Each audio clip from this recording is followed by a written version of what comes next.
Slick back. No, slick back. That's what I said. Slick back. No, nigga, I'm a pimp named Slick back. Pimp named Slick back. Pimp named Slick back. Nigga, are you deaf? I'm a pimp named Slick. Assalamualaikum warahmatullahi wabarakatuh. Perkenalkan, nama saya Suryanti dari Prodi Akuntansi dengan NIM 02302002. Di sini saya akan menjelaskan materi terkait struktur pasar. Struktur pasar yang pertama ada pasar persaingan sempurna, yang kedua ada pasar monopoli, yang ketiga ada pasar oligopoli, dan yang keempat ada pasar monopolistik. Yang pertama yaitu ada pasar persaingan sempurna. Pasar persaingan sempurna adalah struktur pasar atau industri di mana terdapat penjual atau pembeli dan setiap penjual atau pembeli tidak dapat mempengaruhi keadaan pasar.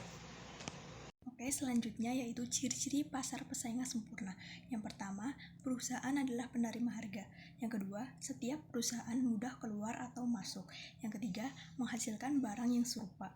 Yang keempat, tidak ada campur tangan dari pemerintah. Oke, setelah kita tadi membahas ciri-ciri pasar persaingan sempurna, sekarang kita akan membahas keuntungan pasar persaingan sempurna. Keuntungan maksimum pasar persaingan sempurna dilihat dari tujuan perusahaan kompetitif. Tujuannya adalah memaksimalkan keuntungan. Untuk memenuhi tujuan tersebut, ada dua hal yang perlu diperhatikan. Yang pertama, biaya produksi yang dikeluarkan perusahaan dalam rumus Max MR sama dengan MC. Kedua, hasil penjualan dari barang yang dihasilkan perusahaan itu dalam rumus TR sama dengan P dikali Q. Baik, selanjutnya saya akan membahas mengenai salah satu ciri-ciri pasar persaingan sempurna. Yang pertama, yaitu setiap perusahaan adalah price taker atau penerima harga. Perusahaan tidak mempunyai kekuasaan untuk menentukan harga. Harga terbentuk oleh interaksi produsen dan konsumen yang ada di pasar. Seberapa banyak barang yang diproduksi oleh produsen tidak dapat mengubah harga yang ditetapkan oleh pasar. Oke, selanjutnya itu kekuatan pasar persaingan sempurna. Yang pertama yaitu merupakan bentuk pasar yang ideal. Yang kedua, memberikan kemakmuran yang maksimal karena harga jual yang termurah. Yang ketiga, masyarakat merasa nyaman dan tidak takut ditipu karena informasi sempurna. Yang terakhir, keempat, output maksimum. Oke, selanjutnya ada keburukan pasar persaingan sempurna. Yang pertama, pasar persaingan sempurna tidak mendorong adanya inovasi. Yang kedua, biaya dalam pasar persaingan sempurna mungkin lebih tinggi.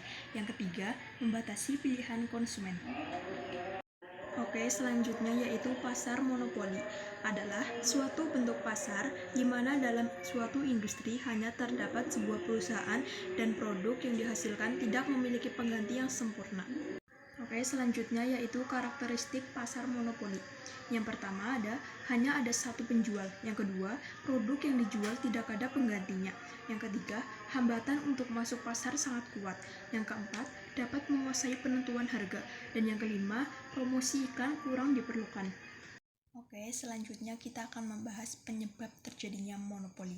Yang pertama, adanya penguasaan suatu sumber daya inti. Yang kedua, adanya penguasaan teknik produksi tertentu. Yang ketiga, adanya penguasaan hak paten untuk produk tertentu. Dan yang terakhir, biaya produksi lebih efisien dibanding produsen yang lainnya, atau monopoli alamiah. Selanjutnya kita akan membahas mengenai monopoli alamiah yang tadi sudah disebutkan di penyebab terjadinya monopoli.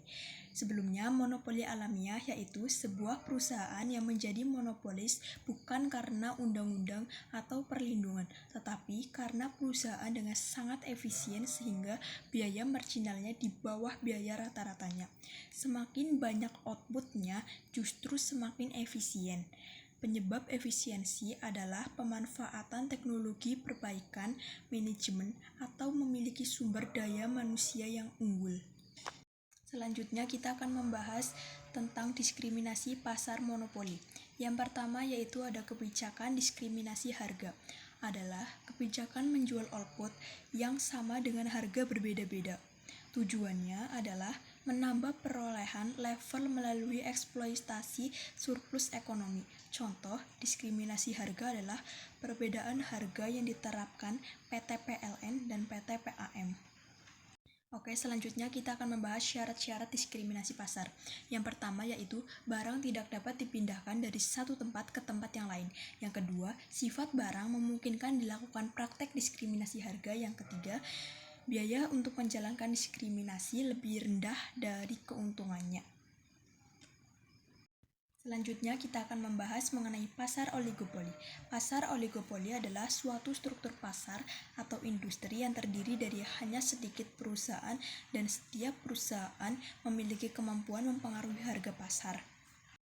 Selanjutnya kita akan membahas karakteristik pasar oligopoli. Yang pertama, terdapat sedikit penjual. Yang kedua, produk mempunyai ukuran standar. Dan yang ketiga, terdapat kompetisi non harga. Selanjutnya kita akan membahas hambatan masuk industri oligopoli. Yang pertama, perusahaan yang lama telah menikmati skala ekonomis. Yang kedua, terjadi perbedaan biaya produksi. Dan yang ketiga, karakteristik produk kerusakan lama lebih baik. Oke, selanjutnya kita akan membahas faktor penyebab terjadinya oligopoli. Yang pertama, efisiensi skala besar hanya perusahaan yang berskala besar yang dapat mencapai efisiensi. Sehingga dalam industri hanya terdapat sejumlah kecil perusahaan semen, mobil, dan lain-lain. 2. Kompleksitas manajemen. Keunggulan perusahaan bukan hanya menetapkan harga dan output, tetapi juga ketetapan memprediksi reaksi pesaing. Oke, selanjutnya yang terakhir kita akan membahas pasar monopolistik.